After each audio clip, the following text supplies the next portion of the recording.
Congolaises, Congolais, mes très chers compatriotes, je m'adresse solennellement à vous en ce jour dans un contexte exceptionnel en rapport avec la situation sécuritaire que connaît notre pays dans sa partie orientale. Ce contexte d'agression et d'occupation des territoires dans le Nord Kivu est perpétré par le groupe terroriste dit du M23 avec l'appui avéré en hommes et en logistique du Rwanda. Au moment où je fais cette adresse, nos agresseurs occupent certaines localités dans le territoire de Rutshuru, occasionnant ainsi un drame humanitaire avec plus de 200 000 compatriotes forcés de fuir les affres terroristes dans les zones de combat. Ils se retrouvent en dehors de chez eux, sans logis, sans nourriture et sans soins. Des instructions précises ont été données au gouvernement pour leur rassemblement et leur prise en charge. Au-delà de ces efforts, j'en appelle à un élan général de solidarité pour alléger leur fardeau. Certes, cette situation n'est pas nouvelle. En effet, depuis plusieurs décennies, des groupes armés nationaux et étrangers écument l'est de notre pays en y commettant des atrocités innombrables sur fond d'exploitation illégale de nos ressources naturelles. C'est ainsi qu'à l'occasion de mon avènement, j'avais été amené à prendre l'engagement devant la nation de rétablir au cours de mon mandat la paix et la sécurité là où elles sont compromises et de les consolider là où elles existent. Sitôt dit, sitôt fait, j'ai sans délai et de bonne foi commencé à développer, notamment avec tous nos 9 pays voisins, une diplomatie de proximité en vue d'établir avec eux des relations de coopération franches, transparentes et de caractère gagnant-gagnant. Avec l'Ouganda, par exemple, nous sommes allés jusqu'à décider de mutualiser nos forces armées afin de combattre ensemble la nébuleuse des ADF, une milice d'origine ougandaise qui cependant n'opère que dans le Nord Kivu. Et aussi, nous avons lancé 2 projets de construction de routes transnationales. Avec le Rwanda, un mémorandum d'entente a été signé dans le commerce de l'or avec une entreprise nationale.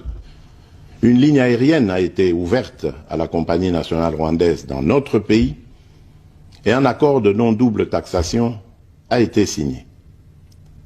Malgré cela, ce pays va nous surprendre en réactivant les terroristes du M23. Alors qu'il avait été défait par les armes en 2013, le M23 va refaire surface en prenant notre armée à court, notamment à Bunagana, cité qu'il occupe depuis le 13 juin 2022.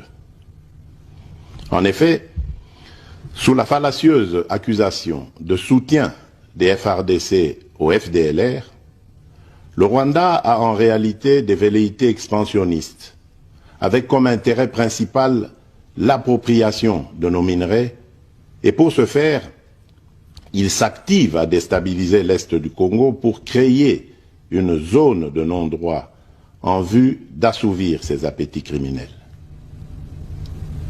Pour faire face à cette situation, 2 options s'offraient à nous, la diplomatie ou la guerre.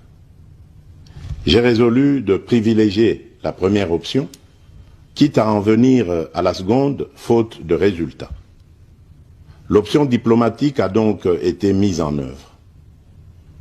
C'est ici l'occasion pour nous de rappeler que notre attachement à la recherche de la paix par des voies pacifiques n'est aucunement un signe de faiblesse, moins encore un aveu d'une incapacité de notre pays à s'inscrire dans une logique de guerre totale contre tous ceux qui continuent à abuser de notre patience, mais plutôt une expression de notre culture de paix et de notre identité légendaire de peuple hospitalier. C'est ainsi que dès le 20 juin 2022, j'ai pris part aux travaux du 3e conclave des chefs d'État membres de la Communauté d'Afrique de l'Est à Nairobi, au Kenya, qui avait comme agenda l'examen de la situation sécuritaire dans l'Est de notre pays. À l'issue de ce forum, les dirigeants des pays membres de la Communauté d'Afrique de l'Est sont tombés d'accord sur le déploiement d'une force régionale pour imposer la paix dans l'Est de la République démocratique du Congo. Le sommet a appelé à une cessation immédiate de toutes les hostilités à l'Est de notre pays et a demandé à tous les groupes armés, tant étrangers que locaux, à déposer les armes immédiatement et sans condition et à s'engager dans le processus politique. Le 6 juillet 2022, j'ai accepté de rencontrer à nouveau le président du Rwanda, cette fois à Luanda, sous l'égide du président Joao Lourenço, sous couvert de la Conférence internationale des régions des Grands Lacs africains, la CIRGL. Il en est sorti une feuille de route qui stipule entre autres objectifs normaliser les relations politiques et diplomatiques entre la République démocratique du Congo et le Rwanda. Et pour y parvenir, la première action retenue, arrêt des hostilités et retrait du M23 des positions occupées conformément au communiqué final de Nairobi. Une fois de plus, aucune avancée sur le terrain de la paix attendue par notre population n'a été observée. La dernière activité diplomatique en date a été la rencontre avec le président Paul Kagame autour du président français Emmanuel Macron et à l'initiative de ce dernier en marge de l'Assemblée générale des Nations unies à New York.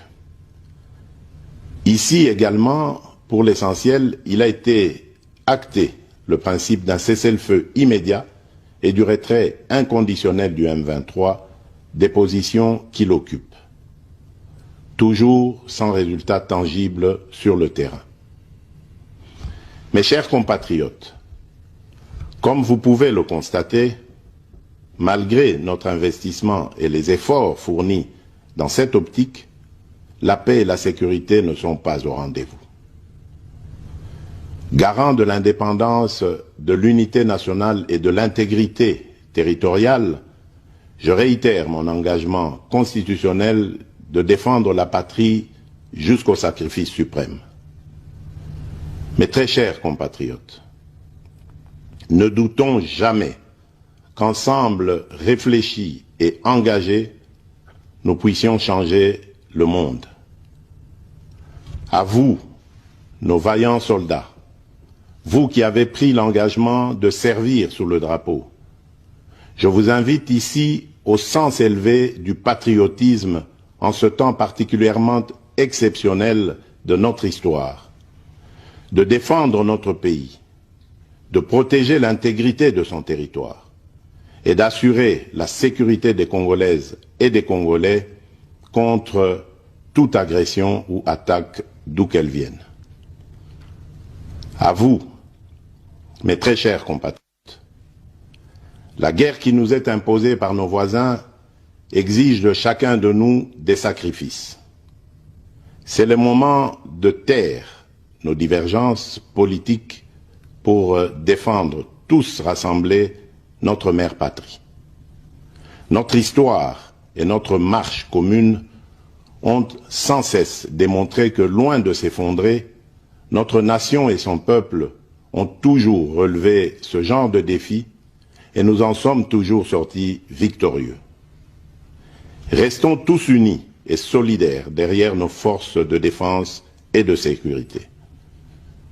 La situation actuelle, loin de nous affecter, n'est qu'une épreuve de plus que nous allons surmonter pour raffermir davantage notre unité.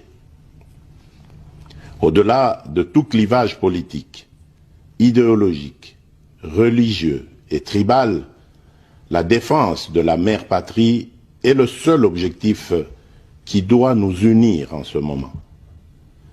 Le pays nous appelle. La nation a besoin de l'engagement de toutes ses filles et de tous ses fils. Je vous appelle à ne pas céder